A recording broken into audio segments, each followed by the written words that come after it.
Io e te ci mettiamo d'accordo, andiamo a sotterrare l'amianto, non paghiamo la Tari. Quanto mi stanno sul cazzo, sti americani. Si ammazzano per un paio di vestiti firmati. Dillo al povero uomo del mio paese.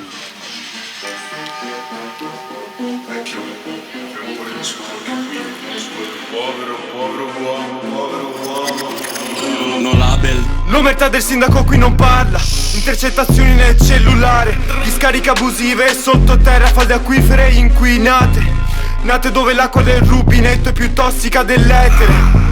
Ho bevuto così tanti fas da diventare immortale.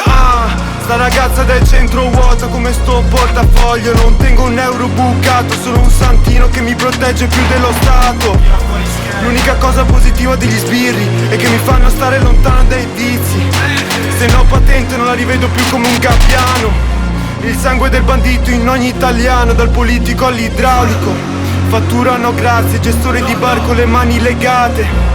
Scontrini mai visti, evasione fiscale alle stelle, dove finti poveri tengo in garage un Audi, un Mercedes. Il mio amico aspira fiori del male, ma non si chiama Baudelaire.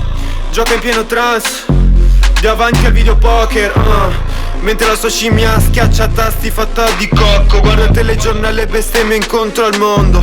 Io e te ci mettiamo d'accordo, andiamo a sotterrare l'amianto, non paghiamo la Tari. Quanto mi stanno sul cazzo, sti americani. Si ammazzano per un paio di vestiti firmati. Dillo al povero uomo del mio paese, accusato di omicidio ingiustamente. Ora sta pieno di demoni, non riesce a stare sobrio. Se non si ammazza il suo cugino sta in gabbia.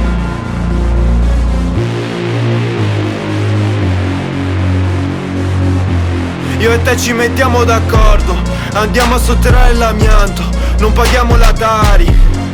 Quanto mi stanno sul cazzo, sti americani. Si ammazzano per un paio di vestiti firmati. Dillo al povero uomo del mio paese, accusato di omicidio ingiustamente.